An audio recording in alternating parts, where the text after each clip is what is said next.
Los primeros ejemplos bíblicos de adoración se remontan a los primeros capítulos del Génesis. En el contexto de esta narración del primer homicidio, vemos que este homicidio fue incitado por un sentimiento de hostilidad entre los hermanos, la hostilidad que Caín sentía por Abel. ¿Sobre qué incidente? Tenía que ver con la adoración y tenía que ver con que Dios acepta la ofrenda que trajo Abel al altar y Dios rechaza la ofrenda de su hermano Caín. Y Caín se enfurece, está indignado y lleno de celos, y en medio de esto se levanta y asesina a su propio hermano.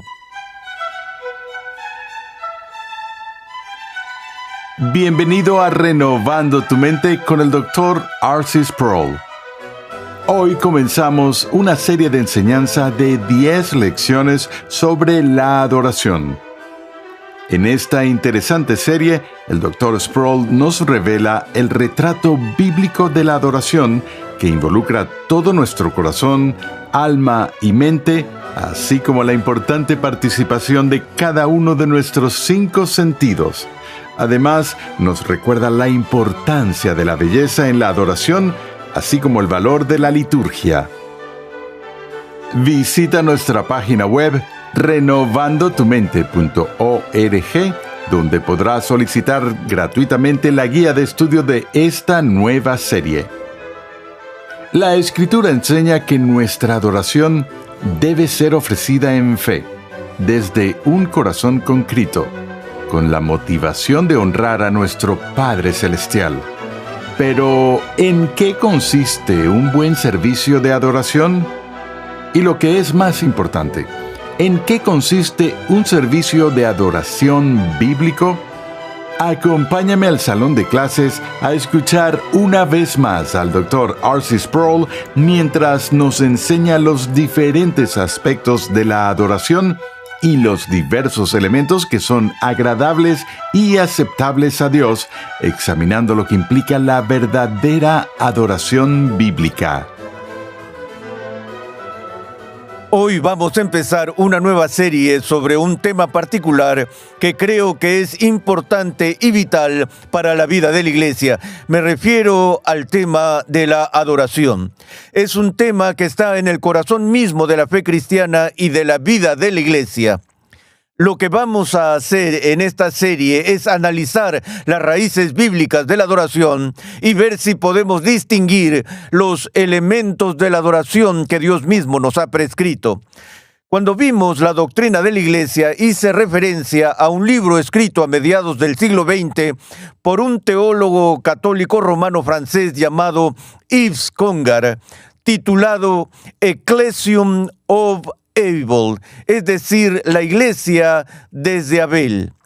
Y en esa obra, Congar trataba de mostrarnos que la iglesia no es algo que se iniciara simplemente en el Nuevo Testamento, sino que en realidad empezó tan pronto como se estableció la creación y la adoración apareció con las criaturas originales que fueron creadas. Yo habría cambiado el título de ese libro por el de Ecclesiam of Adam. En lugar de remontarme solo hasta Abel, me habría remontado aún más atrás al padre y la madre de Abel, quienes disfrutaron de una comunión en la presencia inmediata de Dios que incluía ciertamente la adoración. Cuando pensamos en la adoración, pensamos en la atribución de valor o de excelencia o de majestad y honor a nuestro Creador. Pero la razón, por supuesto, por la que Congar no empezó su estudio de la iglesia con Adán y Eva, sino con Abel, es por el registro que tenemos en los primeros capítulos de Génesis de las primeras formas de liturgia o adoración que encontramos descritas en ellos. Veamos el capítulo 4 de Génesis, empezando en el versículo 1. Leemos lo siguiente: y el hombre se unió a Eva, su mujer, y ella concibió y dio a luz a Caín, y dijo: he adquirido varón con la ayuda del Señor. Después dio a luz a Abel, su hermano, y Abel fue pastor de ovejas, y Caín fue labrador de la tierra. Al transcurrir el tiempo, Caín trajo al Señor una ofrenda del fruto de la tierra. También Abel, por su parte, trajo de los primogénitos de sus ovejas y de la grasa de los mismos. El Señor miró con agrado a Abel y su ofrenda, pero no miró con agrado a Caín y su ofrenda. Caín se enojó mucho y su semblante se demudó. Entonces el Señor dijo a Caín: ¿por qué estás enojado? ¿Y por qué se ha demudado tu semblante? Si haces bien, no serás aceptado. Pero si no haces bien, el pecado yace a la puerta y te codicia, pero tú debes dominarlo. Caín dijo a su hermano Abel: vayamos al campo. Y aconteció que cuando estaban en el campo, Caín se levantó contra su hermano Abel y lo mató. Entonces el Señor dijo a Caín: ¿dónde está tu hermano Abel? Y él respondió: no sé, ¿soy yo acaso guardián de mi hermano? Y el Señor le dijo: ¿qué has hecho? La voz de la sangre de tu hermano clama a mí desde la tierra. Ahora pues, maldito eres de la tierra que ha abierto su boca para recibir de tu mano la sangre de tu hermano. Por supuesto, este registro que acabo de leer es el registro del primer homicidio, que también fue fratricidio, el asesinato de un hombre por su propio hermano.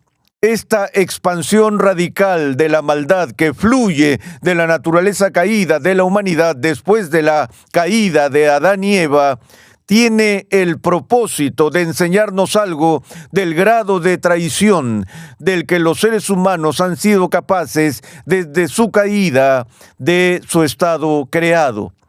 Pero en el contexto de esta narración del primer homicidio, vemos que este homicidio fue incitado por un sentimiento de hostilidad entre los hermanos, la hostilidad que Caín sentía por Abel. ¿Sobre qué incidente?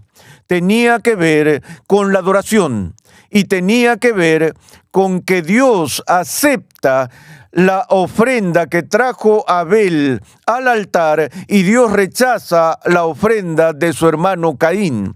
Y Caín se enfurece, está indignado y lleno de celos, y en medio de esto se levanta y asesina a su propio hermano. La Biblia no nos explica específicamente por qué la ofrenda de Abel agradó a Dios y la de Caín no.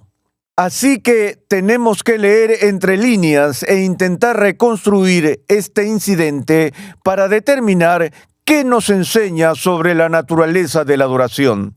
En primer lugar, vemos en esta narración que ambos hombres participaban en actos de adoración. No es que tuviéramos a un miembro de la iglesia siendo asesinado por un pagano profeso que no tenía nada que ver con la iglesia. Ambos hombres vinieron y presentaron ofrendas a Dios. Ambos participaron en la actividad de adoración, pero la adoración de uno fue aceptable y agradable a Dios y la del otro no. Eso es algo que debemos aprender desde el principio mismo de nuestro estudio sobre la adoración. Si leemos el Antiguo Testamento y vemos la manera detallada en la que Dios legisla las reglas y regulaciones de cómo debe ser adorado por su pueblo, empezaremos a tener una idea de la seriedad con que Dios responde a la adoración. También vemos a lo largo del estudio del Antiguo Testamento que la simple adoración, cualquier tipo de adoración, no es necesariamente agradable a Dios en lo absoluto, que hay momentos en los que Dios está enojado con las ofrendas y los patrones de comportamiento y las acciones de su pueblo Israel. Dice: aborrezco, desprecio sus fiestas, tampoco me agradan sus asambleas solemnes, sus ofrendas no las aceptaré. Hay momentos en que Dios rechaza por completo las observancias religiosas externas de Israel. Vemos en el Nuevo Testamento que la inclinación primaria de la humanidad caída no es alejarse de la religión, no es alejarse de la adoración, no es acercarse hacia el ateísmo desenfrenado, sino hacia lo que llamaríamos religión. Y la religión tiene que ver con algo en lo que los seres humanos participan. Hay todo tipo de religiones en el mundo y todo tipo de prácticas religiosas en las que la gente participa como seres humanos. Y a veces tenemos la tendencia a pensar, bueno, mientras estemos siendo religiosos, entonces Dios es honrado y Dios está complacido. Pero nuestra inclinación natural en términos de religión es movernos en la dirección de la idolatría, servir y adorar ídolos en lugar del Dios verdadero. De manera que Dios no está interesado en la mera religión como tal. El templo de Baal era un lugar de religión. La casa de Dagón con los filisteos era un lugar de religión. Y sin embargo, ambos recibieron la ira de Dios. Menciono esto al empezar nuestro estudio porque incluso en nuestra fe cristiana podemos tener una religión que no es aceptable para Dios. Y por eso es importante que entendamos cuáles son los ingredientes de la verdadera religión y cuáles no. Cuando la gente especula sobre por qué el sacrificio de Abel agradó a Dios y el de Caín no, la tendencia en esa especulación es saltar a la conclusión, y creo que es un salto, un juicio apresurado, de que la razón por la que el sacrificio de Abel fue aceptado y el de Caín no lo fue, es porque Abel ofreció un animal y dio un sacrificio de sangre, mientras que el sacrificio que Caín dio fue un fruto de la tierra. No fue un animal lo que sacrificó, no hubo ningún sacrificio de sangre, de modo que la tentación es sacar la conclusión de que los únicos sacrificios que eran aceptables para Dios eran aquellos que incluían sangre, aquellos que incluían sacrificios de animales. Pienso que esto es peligroso por esta razón. En primer lugar, la Biblia no dice eso. En segundo lugar, la Biblia dice que la sangre de toros y machos cabríos en sí misma no tiene ningún valor inherente o intrínseco, tal como el autor de Hebreos nos dice que la sangre de toros y machos cabríos no puede quitar el pecado. El único sacrificio de sangre que puede hacerlo, que puede funcionar en última instancia como expiación, es el sacrificio de la vida de Cristo. Pero la tentación está allí. Decimos sí, que desde Abel el pueblo de Dios estaba mirando hacia el futuro y estaba comprometido con los rituales de su fe, anticipando el sacrificio final que sería hecho a su favor por Cristo. Y es por eso que en la práctica religiosa del Israel del Antiguo Testamento se le da importancia al sacrificio de animales y a la aspersión de sangre sobre el altar y sobre el propiciatorio en el tabernáculo y más tarde en el templo. Y por eso tendemos a pensar que el sacrificio de Abel fue más digno que el de Caín porque anticipaba con más perfección el sacrificio perfecto que haría Cristo en el futuro. Así que puedes ver lo tentadora que sería esa teoría aquí en el Antiguo Testamento, pero el autor del Antiguo Testamento tiene cuidado de mostrar que Caín y Abel tenían ocupaciones diferentes. Uno era pastor, Abel. El otro era agricultor.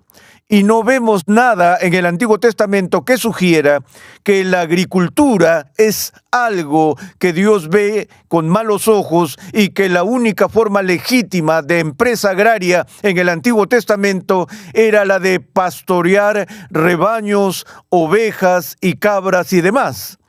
No hay nada en el Antiguo Testamento que indique que hubiera algo intrínsecamente malo o imperfecto en la agricultura.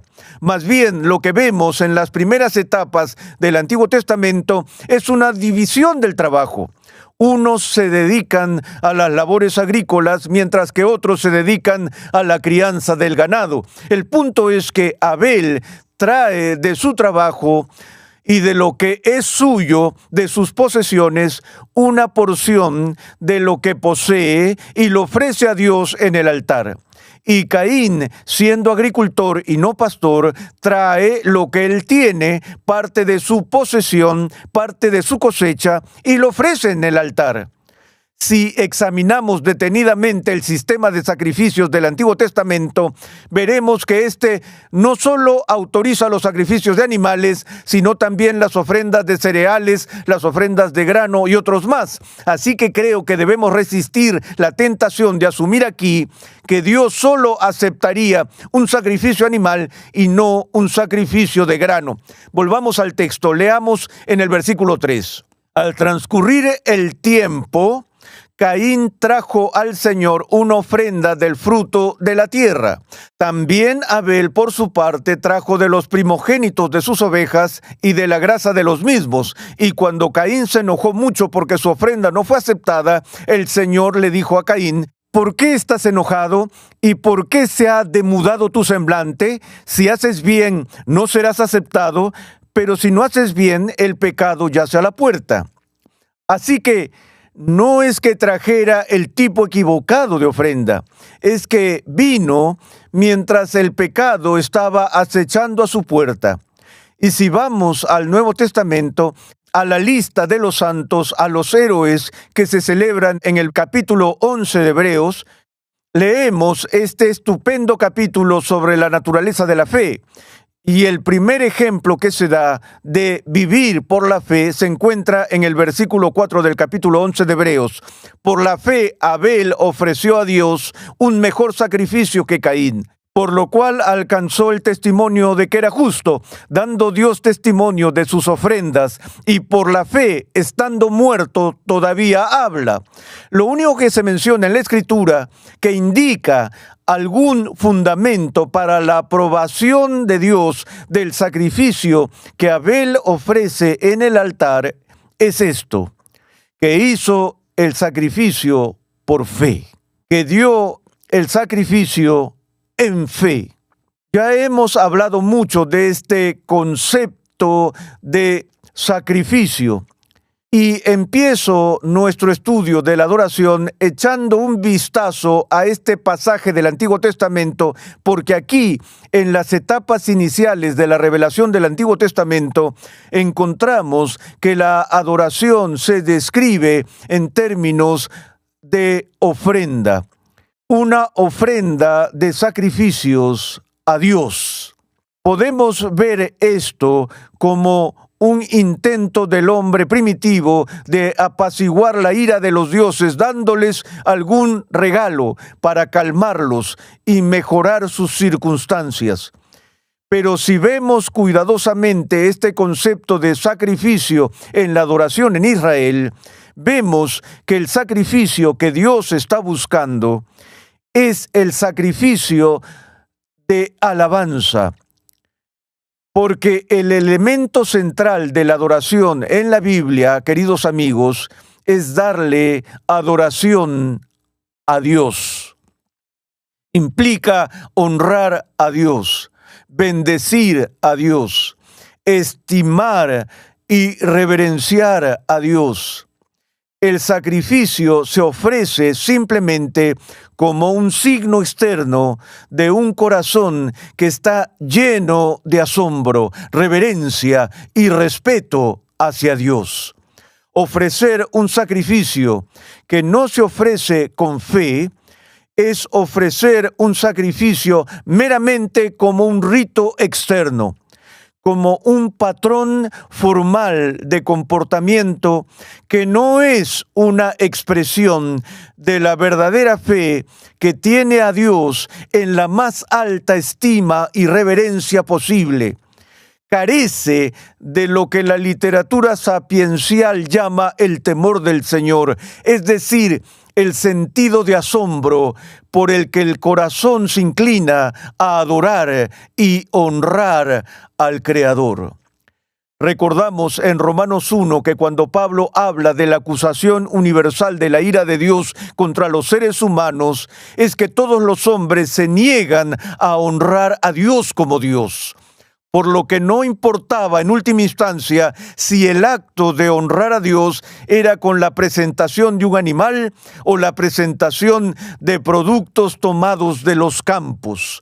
Lo que importaba a Dios era si el sacrificio era genuina y auténticamente una ofrenda de alabanza honesta, de una expresión de fe que incluye no solo una confianza en el Creador, sino un deseo de que el Creador sea exaltado y en una sola palabra, que sea honrado.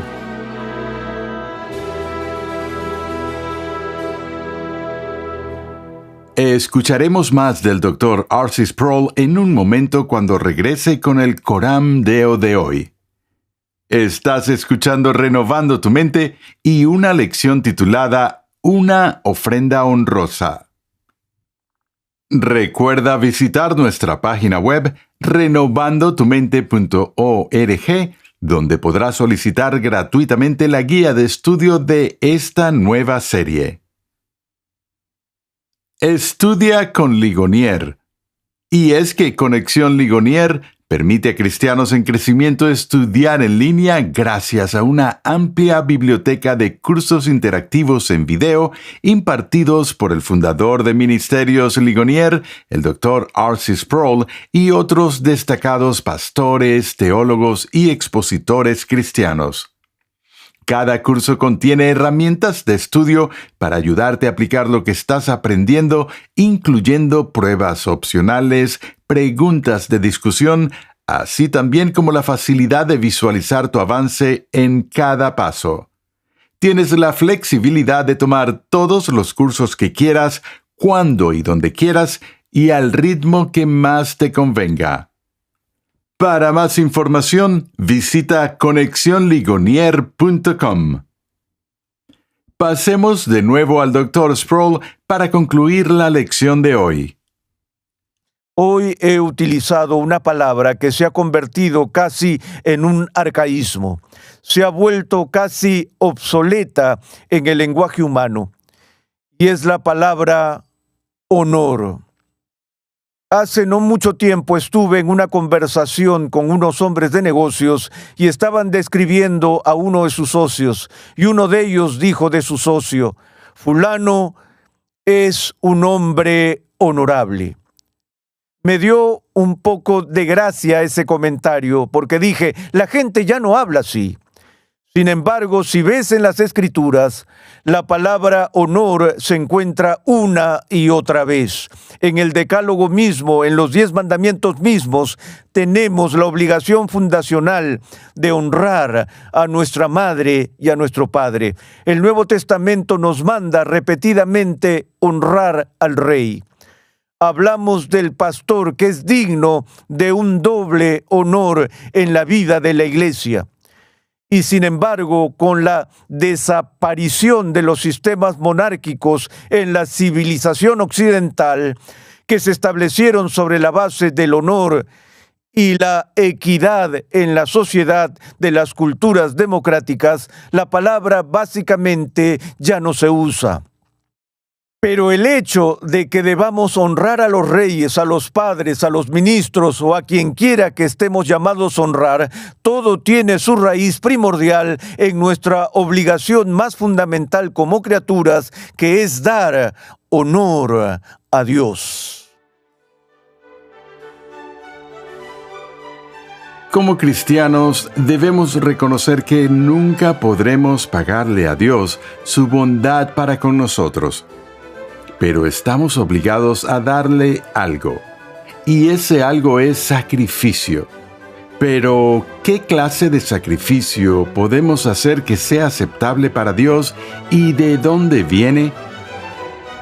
Los sentimientos de Dios no son heridos por alabanzas que no son sinceras, pero tampoco Dios es honrado por alabanzas que no son sinceras. Dios nunca es honrado por la adulación, y la verdadera adoración es la adoración que es sincera. la adoración que es genuina, la adoración que es honesta. Te invitamos a sintonizar el siguiente episodio de Renovando tu Mente, donde el Dr. R.C. Sproul explorará más de lo que Dios busca en nuestra adoración. Renovando tu Mente es una producción de los Ministerios Ligonier, la confraternidad de enseñanza fundada por el Dr. R.C. Sproul. Nuestra misión, pasión y propósito es ayudar a las personas a crecer en su conocimiento de Dios y su santidad.